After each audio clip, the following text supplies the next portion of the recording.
Assalamualaikum warahmatullahi taala wabarakatuh. Salam sejahtera, salam Malaysia Madani. Berjumpa lagi bertemu kita dalam podcast Masa Rehat, mencari titik persamaan dan titik penyelesaian. Apa khabar semua? Dan sudah pasti ramai juga yang menantikan podcast Masa Rehat ini. Terima kasih banyak-banyak atas sokongan anda. Jangan lupa untuk follow, like dan share untuk podcast Masa Rehat ini.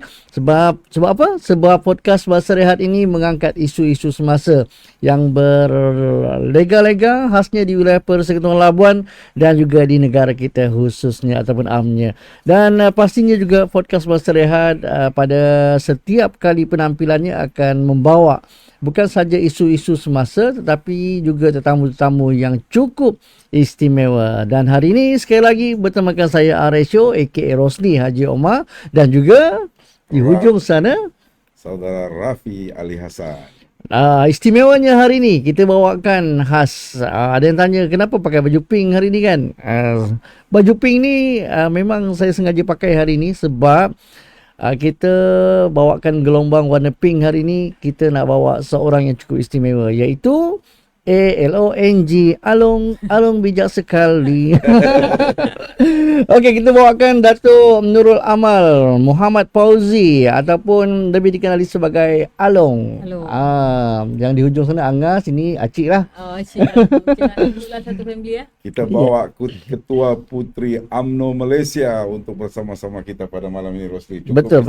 Iya. Saya rasa sejuk badan saya ni sebelah Ketua Puteri UMNO. Wah. Terima kasih MR Channel kerana jemput saya datang ke untuk podcast malam ni. Dan ini sebenarnya saya di Labuan ni dah 5 tahun. 5 tahun lepas saya datang sini. Ini kali kedua. Ini kali kedua datang ke sini. Ini kali kedua. Alhamdulillah. Masa tu belum jadi puteri kot? Dah. Dah Itu kalau tidak silap saya dia sebagai naib Ketua Puteri UMNO Malaysia. Wah, jadi selamat datang sekali lagi. Hari ini datang sebagai Ketua Puteri UMNO Malaysia. Sama juga dalam puteri juga tu. Dalam puteri Ingat dah pakai baju merah ni, dia meniti daripada pink kepada merah. Tapi kan? tak berapa pink lagi. Tak berapa pink lagi. Tak apa, esok kita pakai pink. Baik, dah dengar soal Along kan. Jadi Long, sebenarnya apa tujuan Along datang untuk kali yang kedua ni? Untuk bersia-sia ke di Labuan atau melihat keadaan di Labuan ke, ataupun ada tujuan lain Along datang ke sini? Sebenarnya Along datang hari ni ada program kita bersama dengan mungkin masyarakat di sekitar wilayah Labuan ni untuk bantuan awal persekolahan. Ya, program Back to School saya difahamkan besok. Mungkin bantuan persekolahan lah, bantuan untuk back to school bersama juga dengan Yayasan Pelajaran Mara. Betul. YPM. Dan Along mewakili Yayasan Bank Rakyat. Mungkin ada yang tidak tahu, Along ni adalah timbalan pengurusi Yayasan Bank Rakyat Malaysia. Tahniah Along. Timbalan saja. Timbalan. Tak apa, sikit masa lagi boleh jadi pengurusi. Kami doakan. Amin. Jadi Long, itu tujuannya datang ke Labuan. Dan Long, baru ni kita dikejutkan dengan isu SST lah Long, 8% dan 6% sebelum ni, 8% pula kali ni. Jadi Along, macam mana dengan penerimaan berita ini? Sebenarnya mula-mula cukai diperkenakan iaitu GST, ramai saya lihat daripada rakyat Malaysia lah menolak benda tu. Betul. Tapi bila dah terjadi start daripada GST, lepas tu kita balik pada SST, sekarang pun SST lagi. Jadi mungkin saya punya pandangan, rakyat dah pandai mengira ataupun dah pandai menilai mana yang lebih bagus, SST dan GST. Kalau saya ingat lagi GST dulu dia ada 100 item merupakan keperluan yang tidak dikenakan di GST. Jadi dan mungkin kutipan dia lebih efisien kot. Dan kita nampak lebih tulus dari segi, saya ada angka tapi saya tak sure, sekejap lagi saya cari balik. Jadi dia punya kitaran untuk GST ni saya nampak lebih besar bila kita dapat memberikan BRIM kepada golongan B40, terutamanya impaknya lebih nampak di situ, lebih efisien lah. Ya. Tapi mungkin saya tak tahu, mungkin ada perancangan kerajaan yang akan dilaksanakan, kerana kita tengok sehari dua ni ramai yang mengeluh bila cukai dikenakan terpaksa, harga barang pun meningkat naik, Betul. keperluan pun meningkat naik. Jadi benda-benda ni orang berniaga pun terpaksa meletakkan harga yang mahal untuk. Jadi saya harapkan adalah penyelesaian ataupun plan untuk kehadapan ni macam mana kita nak menanganinya. Kerana kalau keadaan pada golongan orang muda ni sangat tertekan sekarang ni dengan keadaan keperluan yang makin meningkat. Lepas tu kita bila orang muda ni anak-anak masih kecil, jadi ni nak masuk sekolah lagi, lepas tu nak raya lagi, bebanan demi bebanan. Sebab tu Along, Datuk, Along ada buat kajian juga di kalangan wanita muda ni yang berumur 40 tahun ke bawah, stres dia sangat tinggi sampai mental health ni menjadi satu isu yang besar di kalangan orang muda ni. Dan mungkin Rafi sendiri ada pandangan tentang SST ni, 8% ni dulu 6%, sekarang ni 8%. Saya mostly saya punya pandangan lah tentang kenaikan cukai SST ni daripada 6 ke 8% ni. Jika boleh ya, ikhlas saya cakap, kalau boleh kerajaan tangguhkan dulu. Dengan tekanan kehidupan masyarakat, majoriti masyarakat kita yang tertekan, saya setuju dengan Along, pandangan Along. Tapi kalaupun kerajaan terpaksa teruskan dengan kenaikan 2% kita punya percukaian SST ni, saya minta satu sajalah, kerajaan perlu memperbanyakkan insentif-insentif untuk membantu golongan-golongan B40, M40 pun tertekan. Tetapi saya minta kerajaan memikirkan pertambahan insentif-insentif dari segi tambahan wang tunai diberi kepada rakyat untuk cover peningkatan harga kos. Betul. Walaupun kita difahamkan kerajaan tidak akan menaikkan 2% SST ini kepada barang makanan. Tetapi sudah pasti, Along kalau boleh setuju dengan saya, walaupun kita difahamkan barang makanan tidak dikenakan, tetapi akan ada pihak yang akan mengambil kesempatan, Along. Betul. Akan ada pihak ambil kesempatan karena yang pertama kita tahu ada barang makanan kita ni daripada luar negara. Dengan penurunan kita punya mata wang sekarang ini, kos import barang makanan ini sudah pasti tinggi. Jadi ini antara alasan untuk mereka akan tingkatkan harga barang yang sekarang pun kita lihatlah mencanak naik di luar sana. Yang kedua, cost transportation. Betul. Cost transportation. Itu yang menaikkan. Harga barang makan tidak naik dari segi 2%. Tetapi harga pengangkutan akan menaik. Saya Along di Labuan sudah jadi isu besar. Karena disebabkan kenaikan 2%, tambang feri, tambang speedboat sudah naik di Labuan. Orang Labuan sudah mulai bising.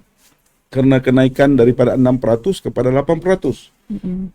2% saja pun. Tetapi kenaikan dia seperti lebih daripada 2%. Baik. Jadi saya melihat benda ni kerajaan perlu melihat. Yang pertama, jika boleh tangguh dulu dengan keadaan tekanan ekonomi, kos sara hidup yang semakin meningkat, menekan. Yang kedua, memperbanyakkan insentif. Jadi yang seterusnya saya perlu juga, Along, saya setuju, di depan kita ni lagi beberapa hari bulan puasa.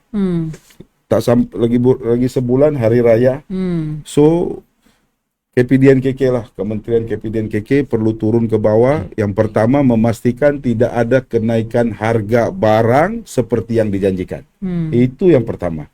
Kedua, bahan-bahan barang makan ini mesti mencukupi nih. Karena kita tahu setiap kali ada perayaan akan ada beras tidak cukup, gula tidak cukup. Ini juga akan menyebabkan kenaikan harga barang mendadak. Karena bila mana tidak mencukupi di pasaran. Jadi itu pandangan saya lah tentang kenaikan cukai ini, 2% nih. Baik. Dan masih lagi bersama dalam Masa Rehat, mencari titik persamaan dan juga titik penyelesaian. Mungkin ada yang rasa panas di luar sana kan, pendengar SST ni. Jadi Masa Rehat membawakan SST ni untuk kalau boleh cadangan tadi Rafi kata ditangguhkan, dan juga mungkin juga ada kalaupun diteruskan dengan penambahan insentif yang lain untuk membantu M ataupun B40 dan juga M40 ini. Tapi secara ikhlasnya Long, Along agaknya daripada SST atau GST ni, mana yang Along lebih rasa relevan ataupun lebih sesuai? Kita nampak pelaksanaan GST itu, dan kita dah nampak dia punya tu. Mungkin mula-mula itu semua tak faham, even Alung pun tak faham. Semasa GST dilaksanakan, diperkenalkan. Tapi betul lah, bila sesuatu yang baru diperkenalkan, akan ada pihak yang menangguk di air yang keruh. Which is macam Rafi kata, kenderaan. Contoh kenaikan dari segi transportation, tapi dia akan charge kepada harga-harga keperluan, makanan dan sebagainya. Jadi ini yang kita tak nak. Kalau benda ni kita boleh kontrol dan kita boleh jelaskan satu-satu supaya rakyat rasa tenang. Rasa tenang dan nampak kita punya pelaksanaan tu nampak jelas. Mungkin lama-lama dia akan faham, kerana kita bukan negara, maksudnya bukan negara kita saja mengenakan teks. Semua negara mengenakan teks. Tapi pelaksanaan tu supaya rakyat boleh menerima dan faham kaedah, dan tak ada orang yang menangguk di air yang keruh ni. Ini lebih bagus dan lebih efisien. Dan kita pernah hidup di zaman SST, kemudian beralih kepada GST, dan kali ini kepada SST semula. Mungkin Rafi ada pandangan sendiri? Saya punya pandangan, saya setuju dengan pandangan Alung yang pertama. Sebenarnya kalau boleh dikembalikan GST itu lebih baik. Karena kita nampak peningkatan mendadak pendapatan negara dari segi pungutan hasil melalui sistem percukaian GST. Cuma kemungkinan diturunkan daripada 6% Alung diturunkan kepada 4 ataupun 5%. Kalau GST 6% tu tinggi, jadi kita turunkan. Sistem tu kita guna pakai, kerana kita difahamkan lebih 100 negara telah menggunakan sistem GST ni. Betul, dan Malaysia bukan tinggi, yang kita difahamkan sistem yang amat berjaya dari segi pungutan hasil kepada sesebuah negara. Betul. Jadi GST ni kita kembalikan, cuma kita turunkan kepada 4% untuk mungkin permulaan. kita boleh buat pelaksanaan, kita try dulu. Daripada SST 8%. Karena SST 8% ni saya difahamkan, because saya juga ahli perniagaan, masih banyak loophole dia. Masih banyak ada lubang-lubang yang ada pihak boleh lari daripada cukai ni. Dari kalau kita gunakan sistem SST ni. Betul. Jadi pandangan saya, GST itu lebih bagus. Cuma kita turunkan daripada 6 kepada 4 ataupun 5% untuk meringankanlah beban kepada semua pihak, bukan saja rakyat, kepada syarikat, kepada industri dan semua pihak. Tetapi kalau kerajaan mau teruskan juga SST 8% ni, saya minta satu saja, perbanyakkan insentif agar rakyat di bawah tidak terasa akan tekanan kehidupan yang ada di luar sana. Betul. Dan secara ikhlasnya mungkin ramai juga yang bersetuju dengan kaedah GST ni diteruskan sebenarnya, sebab dia mengurangkan ketirisan kepada pencukaian, dan juga lebih banyak cukai boleh dikutip, dan ianya boleh diagihkan kepada rakyat semula. Jadi itu berkenaan dengan saya SST. Ada figure ni. Figure antara hasil kutipan SST dan GST. Hasil kutipan SST 10% plus 6%, 2020 26.77 bilion. Manakala hasil kutipan GST 6% 2016 41.2 bilion. Perbezaan yang cukup ketara. Cukup ketara. Jadi ini telah pun membuka mata semua, dan kita tak boleh malu sebenarnya kalau kita nak teruskan GST ataupun SST ni sebenarnya. Sedangkan Rosli kalau kita tengok selepas 2018 bila kerajaan mansuhkan GST dan dikembalikan SST, barang-barang tu tidak turun pun. Betul. Halo? Apa barang makanan kah, kenderaan kah, Sama spare saja. part kereta pun tak turun juga. Tak turun Walaupun sistem GST itu telah ditukar kepada SST. Ya. Malahan terus menaik pun. Jadi itulah kita harap kerajaan lebih bijaksana memikirkan perkara ni, Along. So Betul. lebih bagus, harga tetap maintain tapi pendapatan rakyat kerajaan tu meningkat daripada 27 tukar GST sehingga 41 bilion. Mungkin apa saja cukai yang akan dilaksanakan, kena cari solution yang kitarannya lebih besar. Ya, betul. Kitarannya lebih besar untuk peniaga dan menjaga semua golongan ni lah. Ya. Terutamanya dari kalangan B40. Kalau tak kena caranya, M40 boleh jadi B40. Betul. Betul, setuju. Jadi itulah. Tapi dari segi angka yang Alung bacakan tadi, jelas bahawa GST lebih dapat mengutip cukai yang Lebih begitu tinggi berbanding daripada SST. Jadi kita harapkan kerajaan dapat memikirkan perkara ini, dan ianya bukan untuk diri kita sendiri, tetapi juga untuk kebaikan semua, khasnya rakyat di Malaysia ini. Ya. Dan itu berkenaan dengan SST, Long. Along kali kedua datang ke Labuan. Ya. Dan saya nak tanya, Along datang hari ni berapa ringgit tiket Long? Sudah. Tak ingat lah. Tak ingat Tak ingat sebab saya beli terus beli return. Beli return Tapi dah beli dah awal 2 minggu lepas. Ya. Tetapi Along, kalau Along lihat perbezaan tiket semasa hari biasa dan juga semasa perayaan dan juga cuti sekolah, sememangnya harga ni adalah boleh Berbeza. dikatakan melebihi harga kayangan. Saya tak kata harga kayangan, melebihi harga kayangan. Long. Melebihi harga kayangan. Kalau biasa kita boleh pergi seorang masa tu, dan kalau harga tiket sekarang ni, yang seorang tu kita boleh bawa 5-6 orang Long. Tinggi Untuk tu. makluman Along dan Rosli, Ya. saya baru balik daripada Kuala Lumpur 3 hari yang lepas, Long. Saya bagi perbezaan harga, Long. Tiba-tiba meletup Labuan, Sabah dan Sarawak. Tetapi Sabah dan Labuan ni tiba-tiba meletup, Long. Harga tiket penerbangan kalau kelas perniagaan daripada KK ataupun Labuan ke Kuala Lumpur ni lebih kurang 1,200 one way, sahala. Return lebih kurang dalam 2,500 loh. Tetapi asal cuti perayaan atau cuti sekolah ni loh, tiba-tiba yang kelas perniagaan tu akan meningkat sehingga ke RM4,000 sahala. Ui, 3 kali ganda. 3 kali ganda. 3 kali ganda. Tiket penerbangan kelas ekonomi pula, kalau AirAsia lebih kurang Macam boleh sampai 400. Macam boleh sampai London tu. Betul, saya baru nak cakap benda ni. Saya betul-betul terasa sehingga membara ni loh. Kalau Asia 400 hingga 600 ringgit kelas ekonomi. Kalau Malaysia Airlines kadang-kadang kita boleh dapat 460 hingga ke 800 ringgit. Kalau hari biasa, kelas ekonomi. Tapi kalau cuti sekolah, termasuklah yang saya 3 hari yang lepas nak beli kelas perniagaan penuh, lepas tu beli ekonomi. Berapa harga lo? 2,800 sehingga ke 3,800 satu hala. Sehala lo. Itu pasal harga tiket penerbangan di Borneo ni harga kayangan.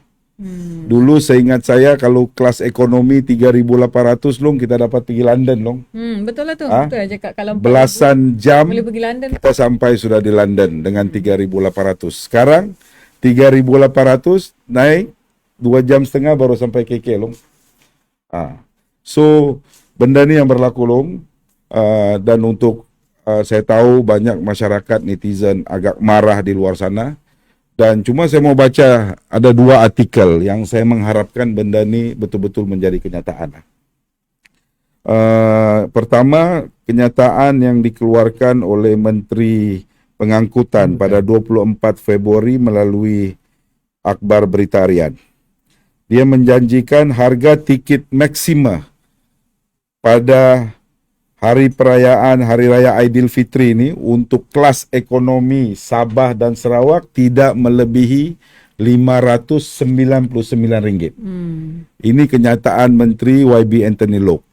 Dan semalam dalam satu majlis AirAsia yang beliau juga hadir, di mana AirAsia buat promosi kepada 11.400 kerusi penerbangan daripada bermula 19 April hingga 30 April.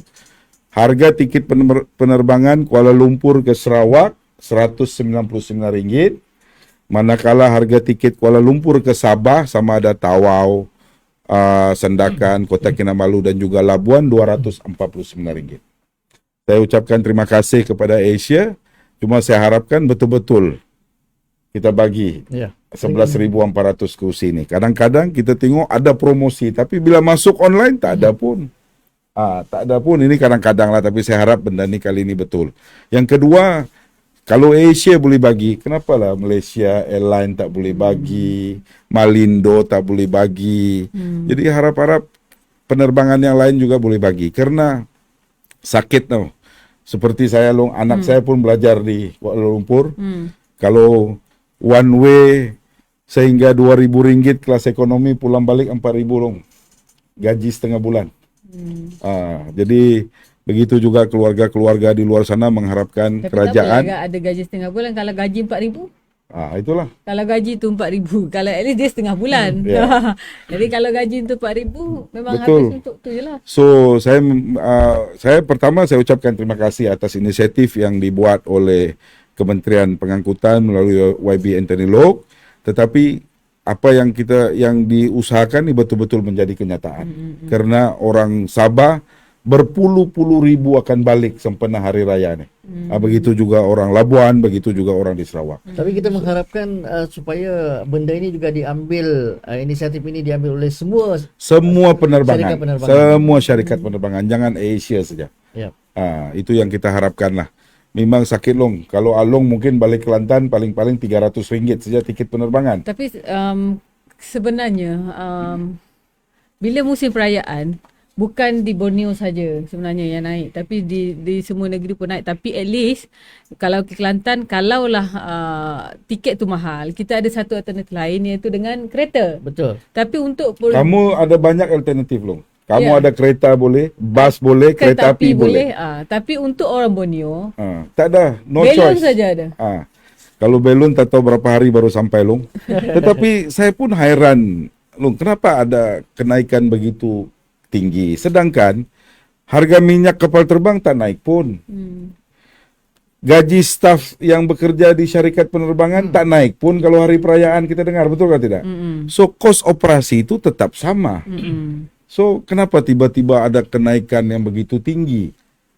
Tapi Alif faham lah dia punya tu. Cuma untuk orang Borneo ni, macam mana dia orang nak balik ke kampung kalau situasi tu berlaku. Betul. Jadi hanya pengangkutan adalah flight semata-mata. Betul. Kan? Flight semata-mata. Tak seperti Semenanjung. Jadi mungkin apa saja yang dilakukan oleh kementerian, dan terima kasihlah macam Datuk Rafiq kata kepada syarikat penerbangan yang membuat promosi dan semuanya. Mungkin kita kena buat satu sedikit kajian, berapa ramaikah orang-orang yang berada di Semenanjung, iaitu orang Borneo yang akan pulang beraya ni. Berapa nisbah berapa? Contoh Ramai kalaulah 11,000 dibuka seat, ataupun kalaulah adakan promosi 2-3 hari ataupun sebagainya. Bila kita letakkan nisbah tu, nisbah berapa? Berapa nisbah berapa? Ada kalaulah contoh, kalaulah kita bila kita kira balik 1 nisbah 10, which is Allah rasa tak capai lagi. Tak capai lagi. Mungkin yang boleh dirasakan oleh orang Borneo, mungkin ada pendekatan yang boleh dilakukan oleh kementerian yang berkaitan dengan flight ni. Saya try tu pura-pura saya nak book tiket lah. Okey. Untuk hari ini sehingga hari Ahad penuh. Saya masih baik nak beli 2 minggu lepas. Penuh. Kalau tak lalu tak boleh balik. Bermula hari Isnin, harga tiket penerbangan tu sudah kembali asal. RM400 saya Rosli nak pergi Kuala Lumpur hari Isnin, balik RM400. Sekolah dah buka. Macam sekolah dah buka. KL. So itu yang kadang-kadang kita pun tak masuk akal. Kenapa boleh jadi begini? So kalau boleh, saya setujulah usaha yang dibuat oleh YB Anthony Loke, bagi satu harga ceiling, maksimum berapa, minimum berapa, maksimum berapa. Betul. Kalau bilang 1.000 lah, jangan 2.800, 3.800, which is tak masuk akal. Sehingga baru-baru nih berapa orang ahli parlimen daripada Borneo bising di Dewan Rakyat, Datuk Seri Bung Mukhtar, YB Munira, semua YB daripada Sabah Borneo. suarakan benda ni. Jadi saya tengok Kementerian Pengangkutan lah salah satu kementerian yang betul-betul bertanggungjawab menjaga kita punya sistem pengangkutan dari segi semua perkara pun semua aspek. Kena lihatlah, perlu ada satu harga ceiling. Setiap tiket penerbangan, kelas perniagaan maksimum kena jual begini saja. Tak boleh lebih daripada itu. Begitu juga kelas ekonomi dan sebagainya. Dan dianya bukan terhad kepada sebuah syarikat penerbangan sahaja, Betul. tetapi juga menyeluruh kepada semua syarikat penerbangan yang mempunyai connecting ataupun perhubungan di Semua antara Kuala Lumpur, syarikat penerbangan yang ke berada di Borneo. dalam Malaysia. Ya. Senang. Satu lagi kalau boleh ini saya tak ada baby lah, Long. Ya. Mungkin Along tak lama lagi dapat baby kot. Dulu ada Tanya tiket Along. infant, Long. Ah. Tiket infant baru belasan ringgit saja. Sekarang untuk budak pun kena beli full fare tau. Ya. Half price pun tak ada dah. Kalau dulu tiket saya Bukan ingat dia 2 tahun ke atas ke? 2 tahun ke atas lah. 2 tahun ke atas. So dulu, tapi yang 2 tahun ke atas pun tak ada separuh harga dah. Full. Betul. Full. Anak Along umur 3 tahun lebih. Full. Tiket full. So kalau ayah dia harga 1.000, anak dia pun yang Harga umur di bawah 12 1,000. tahun pun harga 1.000 juga. Tapi So ini juga Tapi perlu. sedangkan dalam flight tu dia tak duduk pun kursi, dia duduk kursi kita juga. Betul. Ya, betul. So ini juga saya tengok mungkin kerajaan perpaduan, kerajaan Madani perlu melihat untuk kembalikan keistimewaan kepada anak-anak kita yang di bawah 12 tahun ni. Betul ke tidak? Betul. Ah. Setuju. Jadi itu kita kena lihat semula harapan kita supaya pihak kerajaan menerusi Menteri Pengangkutan kita juga yang telah pun bertindak bertindak untuk menetapkan harga ceiling sebenarnya cukup bagus. Tahniah, tapi kalau boleh kita minta supaya semua syarikat penerbangan juga mengambil tindakan yang samalah. Supaya boleh dirasai lah. Ya, dan Along sebenarnya tergolong dalam orang kayangan tau. Sebab kan dia datang ke Labuan masa cuti sekolah. Ya, betul. Tak datang kerana orang Labuan. Oh, Labuan, alhamdulillah. Datang kerana orang Labuan. Bukan. Saya ingin mengambil kesempatan kerana saya tahu program Alung besok, saya pun akan bersama insya-Allah. Alung datang Labuan ni, dia akan membantu 500 anak-anak Labuan yang akan kembali ke sekolah pada hari Isnin melalui Yayasan Bank Rakyat yang beliau ni adalah timbalan pengurusi Yayasan Bank Rakyat. So dia bagi sumbangan RM50,000 kepada anak-anak Labuan. Kita terima kasih pada Alung. So dia mewakili Yayasan Bank Rakyat akan sampaikan bantuan back to school esok insya-Allah. InsyaAllah. Dan bantuan tu berupa pihak sekolah dan juga perbelanjaan Long ya. Pembelanjaan. Baik, itu dia berkenaan dengan kita dah kupas isu SST dan juga penerbangan kayangan yang menuju ke Sabah, Sarawak, Labuan dan juga kita juga telah pun tahu kenapa Alung berada di Labuan. Masih lagi bersama dalam podcast Masa Rehat, mencari titik persamaan dan juga titik penyelesaian isu-isu yang melibatkan orang Labuan dan juga masyarakat di Malaysia amnya. Dan pastinya kalau anda ingin untuk kami mengupas isu-isu yang mungkin belum lagi kami bawakan, boleh komen, like dan share juga kepada podcast Masa Rehat ini. Berikan cadangan anda, cadangan yang baik pasti akan kami lihat bersama. Jadi itu berkenaan dengan apa yang kita berkatakan tadi. Tetapi baru-baru ini juga kita telah pun dikabarkan satu perkabaran yang baik diumumkan oleh Menteri Wilayah di Jabatan Perdana Menteri Wilayah Persekutuan, iaitu Dr. Zaliha yang berhormat Dr. Zaliha, iaitu dasar kabotaj dihapuskan, hasilnya dikecualikan di Labuan. Dia actually dasar kabotaj ni telah pun dikecualikan di Labuan sejak 2016. Betul. Dan alhamdulillah baru-baru ini yang berhormat Menteri Pengangkutan dan juga Menteri Jabatan Perdana Menteri Dr. Zaleha telah memaklumkan sekali lagi yang mana dasar kabotaj ini untuk pelabuhan di Labuan dan Kota Kinabalu dikekalkan. Jadi bagi pihak warga Labuan dan saya sendiri yang telah menyuarakan perkara itu pada tahun lepas mengucapkan jutaan terima kasih Rosli. Yang kedua, saya juga ingin mengambil kesempatan, Rosli, kalau saya tengok selepas keberadaan Menteri Jabatan Perdana Menteri Dr. Zaleha ni, seorang menteri yang dipertanggungjawabkan menjaga Labuan ni, saya perlu bagi mileage positif kepada beliau karena banyak suara-suara permasalahan kita di Labuan ni diangkat oleh YB Menteri. Dr. Zaleha, terima kasih kerana banyak suara-suara permasalahan kami yang YB Menteri telah bawa ke kabinet, saya dimaklumkan, ke Dewan Rakyat dan banyak juga yang hampir selesai. Tetapi berbalik kepada kabotaj, Rosli. So, kerajaan telah tunaikan apa yang dijanjikan, kekalkan sistem kabotaj ini.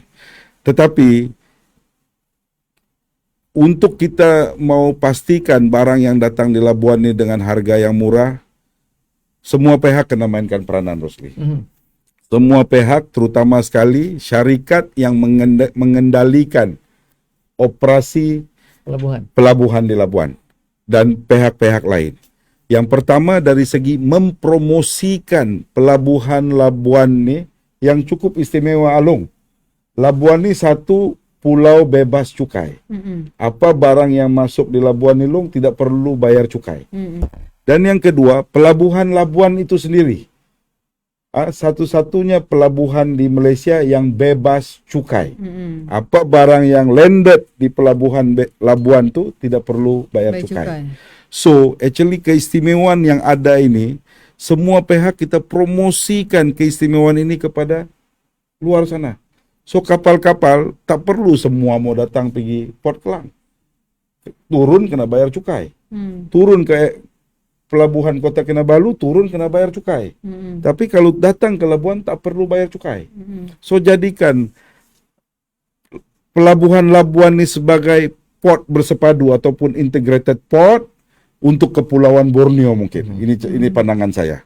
Karena keistimewaan yang kita ada. So, kapal daripada US, kapal dari UK, kapal dari China yang mau antar barang ke Sarawak, mau antar barang ke Sabah ataupun ke Semenanjung, datang Labuan dulu. So, let Labuan jadi distributor. So, barulah betul-betul keistimewaan untuk kita di Labuan ni akan dapat barang yang lebih murah. Karena, Long, kami di Labuan, Long, nama saya bebas cukai. Tapi barang kami datang ke Port Klang dulu. Turun Port Klang, pindah kapal, datang ke pelabuhan KK dulu. Satu kos sudah. Dari KK, naik lori, masuk Labuan. Double cost transportation. Satu. Yang kedua, barang yang masuk ke Labuan tu sudah bayar cukai. Itu. So, dua benda yang kita rugi. Satu, barang yang masuk tidak lagi bebas cukai. Yang kedua, cost transportation 2 kali. Turun Port Klang, kenapa datang. Orang dia berhenti di Port Klang? No, because dulu kita ada satu sistem kabotaj. Semua barang yang mau datang ke Malaysia ni mesti turun ke Port Klang. Itu dasar kerajaan yang dibuat daripada dulu. Mungkin mau bantu Pelabuhan Klang lah. Tetapi Datuk Seri Najib telah mansuhkan pada tahun 2016. Seingat saya. Dasar ini dimansuhkan pada tahun 2016. Dan Alhamdulillah baru-baru ini dikekalkan oleh kerajaan. Cuma yang penting sekarang, semua pihak kena main peranan untuk mempromosikan pelabuhan Labuan. So, kapal ini tak perlu pergi tempat lain, datang Labuan dulu. So, let Labuan jadi distributor center untuk mengantar barang-barang makan, apa jugalah, barang makan, barang kenderaan, apa juga yang diperlukan di luar. Kita yang pula mengantar ke KK, mengantar ke Sarawak, even boleh antar ke Brunei. Dengan bukan jauh pun. So, semua pihak kena main peranan. Kita kena terima kasih kepada kerajaan kerana mengekalkan sistem kabotaj, tetapi kita gunakan keistimewaan ini untuk mendatangkan banyak kapal ke Labuan. Itu satu, Rosli. Jadi distributor pada Borneo pun okey. Yang kedua, benda yang saya mau repeat balik. Saya ingat saya benda ni telah pun dicadangkan dulu. Kerana pelabuhan Labuan, kalau apa yang saya impikan apa yang saya nyatakan tadi Long tidak mencukupi. Karena pelabuhan-labuhan yang ada ni mungkin boleh muat 1 ataupun 2 kapal saja. Tetapi saya ingat saya dulu ada cadangan untuk jadikan labuan sebagai pelabuhan bersepadu, integrated port di Ranca-Ranca. Kementerian Pengangkutan dapat satu kawasan 200 ekar di sebelah Metanol Labuan 2. 200 ekar ada satu cadangan untuk buat integrated port, pelabuhan bersepadu. Semua kapal boleh datang, barang turun situ, dari situ baru kita distribute tempat lain. Tetapi tidak menjadi kenyataan. Jadi mungkin saya minta kerajaan melalui Kementerian Pengangkutan, Jabatan Wilayah Persekutuan Perbadanan Labuan melihat semula perkara itu. Kalau boleh kita hidupkan balik cadangan itu, sama ada pihak kerajaan yang akan membelanjakan untuk membina pelabuhan bersepadu, ataupun kita bekerja sama dengan pihak swasta. Banyak pihak swasta yang berminat benda ni. Kita guna konsep build and operate. Dia juga bina dan bagi dia operate untuk sekian masa 30 tahun, 60 tahun untuk dia cover dia punya cost, kerajaan tanpa mengeluarkan apa-apa dana daripada kerajaan sendiri. Yang penting benda tu berlaku, labuan dapat keistimewaan dan kita mungkin boleh mendatangkan kapal-kapal besar yang even Sabah dan Sarawak juga mendapat keistimewaan tanpa melalui Port Kelang, barang-barang yang datang ke Kepulauan Borneo. Jadikan labuan. Karena Alung, kalau Alung mau tahu sejarah Labuan, nama Labuan itu Alung, karena sebelum kita merdeka pada tahun 1948 ketika Alung, Labuan ada satu pelabuhan bebas cukai yang dibina zaman British dulu. Pelabuhan ini dibuat di Labuan untuk cover bukan sejak Borneo, ASEAN country. Semua barang yang datang daripada jauh-jauh ni datang ke Labuan dulu. Dari Labuan baru pergi Australia, baru pergi Indonesia, baru pergi mana-mana tempat. That's why nama Labuan tu diambil atas populariti pelabuhan yang cukup popular pada tahun 1948. So nama Labuan tu diambil kerana pelabuhan yang cukup popular pada ketika itu. So itu keistimewaan Labuan sebelum merdeka lagi. So why not kerajaan, warga Labuan kita sama-sama ke arah itu balik untuk kembalikan kegemilangan pelabuhan Labuan sebagai pelabuhan bersepadu.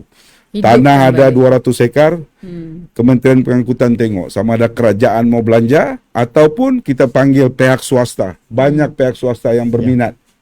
Bagi dia bill dan bagi dia operate untuk sekian masa, yang penting semua rakyat dapat faedah. Dapat kenikmatan. So, apapun terima kasih sistem kabotaj first class, terima kasih YB Anthony Loke, terima kasih Dr. Zaleha kerana membantu mengekalkan.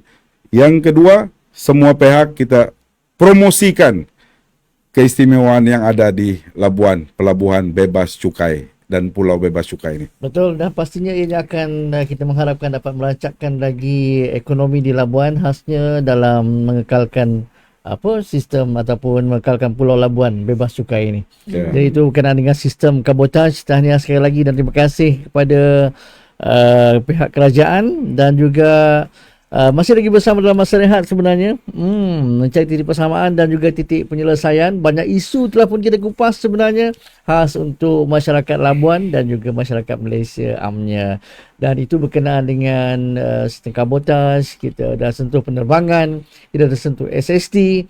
Dan baharu-baharu ini kita mendengar, al-maklum sekarang ni dunia di hujung jari, sebuah parti telah pun meminda perlembagaannya. Dan kita tahu parti itu adalah parti Bersatu. Jadi Along, Long, mungkin Along ada pandangan tersendiri Long. Pertama, Along nampak Along minum lalong, minum. Dia buat Gelas yang disponsor oleh Masa Rehat. Masa Rehat. Pertama dia Along lihat bila berlaku ada ahli-ahli parlimen ni menyokong PMX. Betul. Dan dia buat mesyuarat khas untuk kita. Dia buat mesyuarat khas untuk pindah perlembagaan tersebut. Mungkin itulah satu cara untuk parti dia lah. Dia buat macam tu, tapi kenapa persoalan Along yang bermain, kenapa baru sekarang? Kenapa tak buat sebelum ni? Ya. Kenapa sekarang baru buat? Dan kita nampak even ni pandangan luar pun tengok, dia kata Ahli Bersatu ni dia kurang integritinya. That's why dia boleh pergi menyokong macam tu. So dah berapa orang sekarang ni tu? Nah, Dia sebetulnya kalau kita berbalik kepada kenyataan yang dibuat oleh siapa Gubernur Sarawak sekarang tu? Wan Junaidi. bukan. I think Tan Sri Wan Junaidi sekarang Tun lah. Ketika dia menggubal undang-undang anti lompat parti, sebetulnya cadangan asal dia dia mengikat semua pihak. Tidak ada satu pun ahli parlimen boleh lompat kepada satu parti. Ketika itu cadangan asal dia. Saya tengok podcast Keluar Sekejap KJ, because dia salah satu menteri yang ada dalam kabinet ketika itu, bila mana Datuk Tan Sri Wan Junaidi bentangkan cadangan Tan Sri Wan Junaidi ketika itu, dia mengikat semua pihak. Tidak ada satu pun ahli parlimen selepas gubal anti lompat parti boleh pindah tanpa mengikut keputusan parti.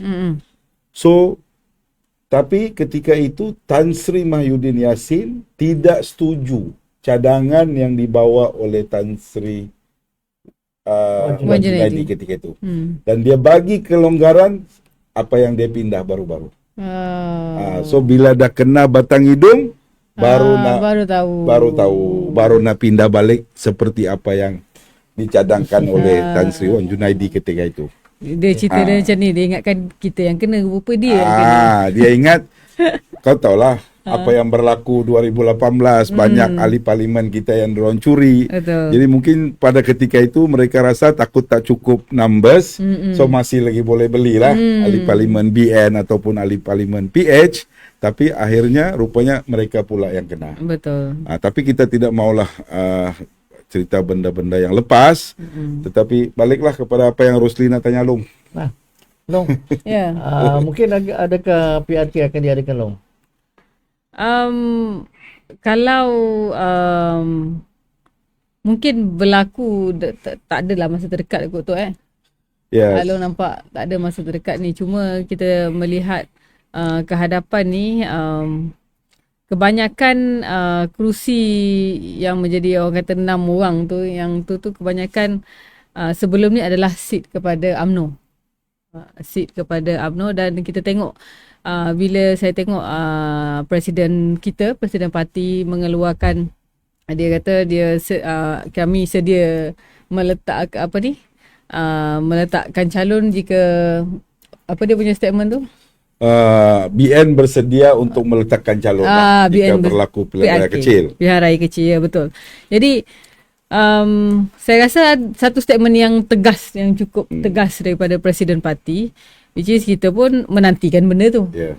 Jadi kita tengoklah the way forward macam mana akan berlaku ke tidak. Tapi apa pun sebenarnya kita berbalik kepada kawasan tu. Kalau benda tu perlu dilakukan kerana benda itu mendesak untuk dilakukan, mungkin boleh lakukan. Kalau ikut keadaan sekarang ni, banyak benda yang kita perlu baiki daripada memikirkan PRK dan PRK. Ya betul, saya setuju dengan pandangan Alung. Saya memikirkan begini Alung, walaupun Labuan ni antara satu parlimen daripada 6 yang disebut, dan di Labuan pun saya tahulah di luar sana pun panas juga. Kononnya ada PRK, tak lama lagi akan ada pilihan raya semula dan sebagainya. Tetapi saya melihat begini Long, walaupun parti telah mengarahkan untuk buat persiapan dan sebagainya, jika betul berlaku pilihan raya, ya UMNO Barisan Nasional bersedia untuk menghadapinya kalaulah itu keputusan parti untuk mau BN bertanding di kerusi Labuan ataupun kerusi yang lain-lain. Tapi saya lebih melihat kepada satu perkara yang lebih penting daripada pilihan raya ini, yaitu isu rakyat di luar sana. Itu adalah lebih penting. Karena sampai bila nih Long kita mau berpolitik sepanjang hari, berpolitik sepanjang bulan, setiap bulan kononnya ada Sepanjang tahun. langkah Dubai, langkah itu mau tukar kerajaan. So kalau setiap tahun ada pilihan raya, setiap bulan mau tukar kerajaan, bilalah kerajaan ini mau bekerja untuk bantu rakyat loh. Itu pandangan ikhlas saya sebagai salah satu pemimpin kerdil yang saya lihat rakyat tuh lebih penting daripada segalanya. Dan baru-baru ini juga kita melihat kenyataan ke bawah dulu yang di Pertuan Agong ketika membuka Dewan Rakyat. Dia berpesan kepada orang politik, kalau boleh kita nih berpolitik 5 tahun sekali. 5 tahun sekali. 5 tahun sekali, siapa yang menang, buatlah kerja seperti orang menang, jaga rakyat, bantu rakyat, ringankan beban rakyat, dan siapa yang kalah, jadilah pembangkang yang berhemah, dan jadi pengimbang kepada segala-gala isu di luar untuk dibagi teguran kepada kerajaan. Itu lebih penting saya punya pandangan. Ya betul, lalu pun setuju. Kalau kita ada pembangkang yang kuat, sebenarnya ada elok untuk dari segi Untuk rakyat baik. Untuk rakyat baiklah. Bila kita ada pembangkang yang kuat. Tapi kadang-kadang pembangkang yang ada ni dia suka berpolitik lebih lah, dan dia macam propaganda, dia tu sedap didengar tapi tak membawa apa-apa kebaikan. Betul. Saya rasa politik dalam negara kita ni sudah tidak matang. Semua pihak mau jadi kerajaan, tidak ada pihak yang mau jadi pembangkang. Alung setuju ke saya punya pandangan? That's why ada segelintir yang masyarakat ni dia dah macam muak dengan orang politik. That's why itu yang berlaku sebenarnya. Betul. Itu yang puncanya. Saya punya pandangan rakyat tu lebih penting. Kita berpolitik pun sebetulnya untuk apa, Long? Bukan mau kejar jawatan. Kita berpolitik ni adalah satu tanggung jawab. Kalau kita jadi kerajaan, alhamdulillah, dan kita buatlah tanggung jawab kita bantu rakyat. Betul. Jika kita kalah sekalipun, kalau kita telah dipilih di satu kawasan, itu menjadi tanggung jawab itu kita. juga menjadi tanggung jawab untuk kita angkat permasalahan di kawasan, angkat permasalahan yang kita nampak kerajaan buat tak betul, kita bagi teguran di Dewan Rakyat, bagi teguran secara berhemah. Karena bukan melalui kekasaran saja baru kita boleh tegur kerajaan. Asal salah, minta tukar kerajaan. Asal salah, minta Perdana Menteri turun. Asal salah, minta Menteri Keuangan datang jawatan. Itu bukan penyelesaian. Betul atau tidak? So, saya minta kita doakan sama-sama lah. Kita punya negara ni balik kepada asal seperti dulu-dulu. Kalau jadi kerajaan yang bertanggung jawab. Kalau jadi pembangkang yang bertanggung jawab. Cukup-cukuplah kita ni bergaduh sesama sendiri. Kalau kita tengok kita ni sebagai orang Melayu, malu kita. Yang bergaduh ni pun Melayu, semua Melayu juga. Along? Betul lah tu. Yang bergaduh antara siapa? UMNO dengan Bersatu. UMNO dengan PAS. PAS dengan Amanah. Bersatu dengan PKR. Pun semua kebanyakannya pun Melayu juga. So yang suka bergaduh, daripada yang suka golongan yang berdagang, sama. daripada golongan sama, yang sama-sama saudara, sama-sama satu rumpun, dan yang sebenarnya semua pun daripada UMNO juga dulu. Betul. Betul ke tidak? Semua pun daripada UMNO juga dulu. Yang amat berhormat Datuk Seri Anwar Ibrahim daripada UMNO dulu. Pemimpin PAS tu pun dulu UMNO juga dulu. Yang Bersatu tu dari atas sampai bawah semua pun UMNO juga dulu. Semua pun adik-beradik, ibu, bapa, abang, adik. Setuju ataupun tak, sebenarnya UMNO adalah kilang pemimpin. Kilang pemimpin itu realiti, kita tak boleh nak deny. UMNO yang melahirkan pemimpin, dan UMNO lah yang membina negara sehingga menjadi kebanggaan 34 juta rakyat Malaysia hari ini. Betul. Itu kenyataan. Jadi saya minta berbalik kepada isu pindahan perlembagaan yang dibuat oleh Bersatu ni. Ya kita faham apa yang dibuat, tetapi actually prosesnya masih lama, Long. Betul. Saya setuju dengan Alung, PRK itu kalaupun berlaku lama lagi. So orang Labuan dan 5 kawasan parlimen yang lain, Jeli, Gua Musang, Tanjung Karang, Kuala Kangsar, Bukit Gantang, jangan terlampau kita pikir politik ada PRK. Pandangan saya prosesnya masih lama. Pertama, pindahan perlembagaan betul telah dibuat, tetapi akan diangkat untuk ROS proses. Itu yang pertama. Selepas ROS proses terima pindahan perlembagaan, kena bawa kepada speaker lagi untuk buat keputusan sama ada kosong ataupun tidak. Tapi dalam masa sama kita telah mendengar kenyataan daripada beberapa ahli parlimen 6 orang ini, mereka akan bawa kepada mahkamah. So bila dibawa ke mahkamah, speaker pun kena tunggu keputusan mahkamah lagi. Sama ada boleh kosong ataupun tidak, mau kosong ataupun tidak. So kita serah, kita pun tidak mau campur, dan saya pasti kerajaan juga tidak akan campur tangan. Kalau benda tu kena kosongkan, sampai masanya akan kosong juga. Betul. Tetapi kalau tidak ada kekosongan, so kita tunggulah sampai waktunya akan ada pilihan raya. Mungkin lagi 3 tahun ataupun 4 tahun daripada Dan sekarang. kesimpulannya ialah mereka yang kepada yang menang buatlah kerja, dan juga kepada pembangkang juga jadilah Buatlah pembangkang kerja yang juga. budiman lah. Ya. Jadi itu dia berkenaan dengan isu kita juga yang cukup panas sebenarnya, bukan saja di sini di kedai kopi dan juga di luar sana di media sosial juga membicarakan perkara ini. Jadi Long, sebelum kita ke akhirnya lah, mungkin ada pesanan daripada Along sendiri kepada adik-adik kita esok yang akan menerima bantuan, kepada ibu bapa juga yang akan turut serta esok dalam program bersama Along ni. Okey, kepada orang Labuan, besok Along akan bersama korang yang dibawakan daripada Yayasan Bank Rakyat dan juga Yayasan Pelajaran Mara kan besok. Jadi diharapkan daripada Yayasan Bank Rakyat ni dapatlah membantu sedikit sebanyak kewangan keluarga itu untuk masuk ke sekolah. Kerana kita tahu pendidikan sekarang amat penting.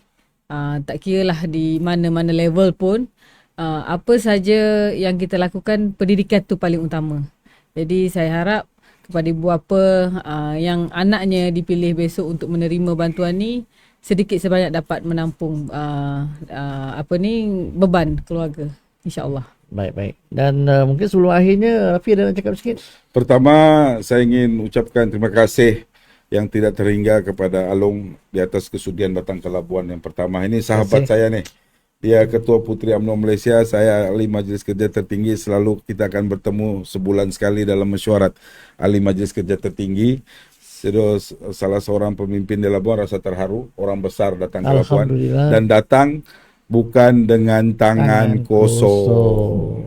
Along bawa RM50,000 uang daripada Yayasan Bank Rakyat untuk disumbangkan kepada 500 keluarga yang mempunyai anak-anak yang akan ke sekolah pada hari Isnin. Dan yang kedua, saya juga ambil kesempatan untuk mengucapkan terima kasih kepada Yayasan Mara. Yayasan Pelajaran Mara. Yayasan Pelajaran Mara yang saya difahamkan mereka juga turun besok untuk bagi bantuan kepada 100 pelajar. Jadi ada 600 pelajar terlibat dengan bantuan ataupun program Back to School besok. Dan yang kedua, saya sekali lagi lah, actually podcast ni saya mau ambil kesempatan, banyak berita-berita menarik di Labuan. Yang pertama, Long, untuk makluman, Labuan ni sibuk dengan kehadiran menteri, timbalan menteri setiap bulan. Karena Yang Amat Berhormat PMX telah arahkan semua menteri, timbalan menteri perlu datang ke Labuan, kerap. Jadi alhamdulillah benda tu bergerak. Apa yang PMX cakap tu betul. Cuma ialah saya dengar juga komen-komen di luar tu. Kalau menteri datang, pastikan jangan datang tangan kosong. Pastikan bawa pengumuman, bawa berita-berita yang menggembirakan rakyat Labuan. Umumlah peruntukan, umumlah projek-projek untuk kepentingan rakyat di Labuan. Dan saya baru-baru telah pun dihubungi yang mana Yang Amat Berhormat Timbalan Perdana Menteri Malaysia Yang Amat Berhormat Datuk Seri Ahmad Zahid Hamidi akan datang ke Labuan pada 23 hari bulan Mac untuk majlis berbuka puasa di Labuan. Dan saya difahamkan pegawai-pegawai Kementerian KKDW telah berada di Labuan sekarang ini untuk sibuk buat persiapan. Dan saya dapat berita banyak hadiah yang akan beliau bawa lah pada 23 hari bulan. Jadi saya harap kementerian lain juga, menteri-menteri yang datang Labuan, bawalah hadiah untuk kami yang jauh daripada kerajaan persekutuan ni. Labuan memang memerlukan bantuan daripada kerajaan persekutuan. Itu Jadi, Ziala Rusli. baik, terima kasih dan terima kasih untuk semua yang menonton podcast Masa Rehat ini, memberikan sokongan yang tidak terhingga, dan juga pastikan juga anda terus memberikan sokongan kepada podcast Masa Rehat yang mengupas dan juga membawakan isu-isu semasa khasnya untuk masyarakat di wilayah Persekutuan Labuan dan juga masyarakat Malaysia amnya. Jadi jangan lupa follow, like dan share serta subscribe untuk Masa Rehat di media sosial anda, tak kisah Facebook ataupun TikTok dan juga Instagram.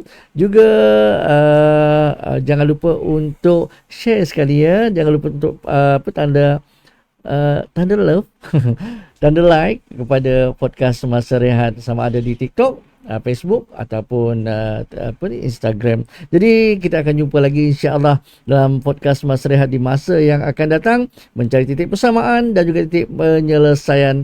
Assalamualaikum, salam Malaysia Madani. Bye. Bye.